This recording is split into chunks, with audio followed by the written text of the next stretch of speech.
अस्सलाम वालेकुम स्टूडेंट, मैं हूं राशिद लियाकत। आज हम लोग डेटाबेसेस का कोर्स स्टार्ट करने जा रहे हैं। इससे पहले क्वेश्चन ये पैदा होता है कि डेटाबेसेस होती क्या है।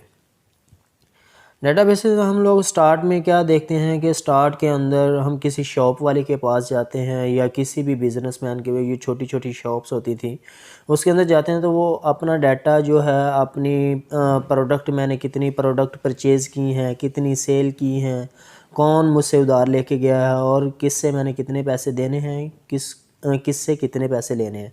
तो वो एक अपने पास एक डेटाबेस मेंटेन कर रहा होता है। वो बेसिकली एक डेटाबेस की ही शक्ल है, तो उसको हम लोग डेटाबेस ही कहते हैं।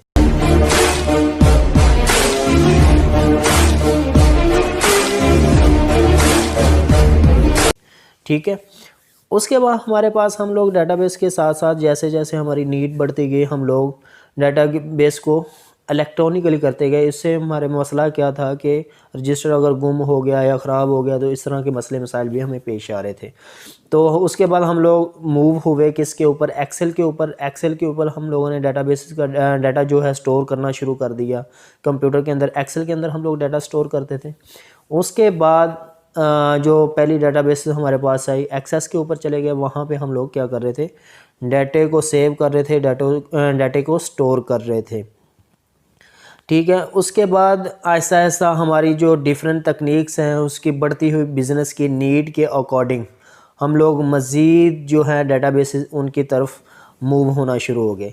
जैसे कि फॉर एग्जांपल मैं कहता हूँ कि हमारे पास ओरेकल एक डेटाबेसेस है, मायस्क्यूएल एक डेटाबेसेस है।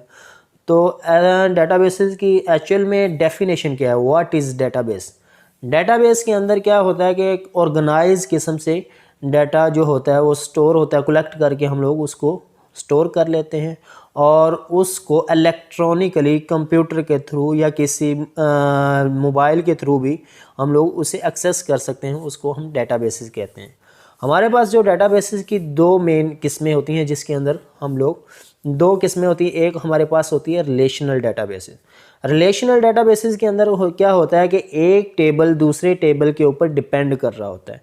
फॉर एग्जांपल कैसे कि मैं कहता हूँ कि एक टेबल दूसरे टेबल के ऊपर डिपेंड कर रहा होता है कि मेरे पास एक एम्प्लॉय का टेबल है, एक एम्प्लॉय का टेबल है और दूसरा जेंडर का टेबल है। तो मैं क्या कहता हूँ, एम्प्लॉय होगा देन जेंडर होगा। तो मैं क्या कहता हूँ कि जो जेंडर का टेबल है वो एम्प्लॉय के टेबल पे डिपेंड करता है। अगर तो एम्प्लॉय के टेबल के अंदर एंट्रीज़ पड़ी होगी, देन हम लोग जो है हमारे पास जेंडर का टेबल है उसके अंदर एंट्रीज़ होगी। तो इस चीज़ को रिलेशनल डेटाबेसेस कहते हैं और इसके ऊपर हम लोग फर्दर आगे जो है लेटेस्ट सेशन के अंदर डिस्कस करेंगे। तो हमारा जो कोर्स है ये बेसिकली हम लोग रिलेशनल डेटाबेसेस पढ़ने जा रहे हैं। तो दूसरी जो हमारे पास डेटाबेस की टाइप है वो है नॉन रिलेशनल डेटाबेसेस। उसके अंदर क्या होता है कि डाटा जो होता है वो ट्रीज़ की शक्ल में होता है। उसके अंदर एक टेबल का दूसरे टेबल के साथ टेबल का स्ट्रक्चर नहीं होता और एक टेबल का दूसरे टेबल के साथ कोई रिलेशन नहीं होता। ठीक है। तो उम्मीद है कि आप लोगों को इस कोर्स के अंदर बहुत कुछ सीखने को मिलेगा। अल्लाह हाफिज़। इंशाअल्लाह आप लोगों के साथ नेक्स्ट लेक्चर के अंदर मिलते हैं।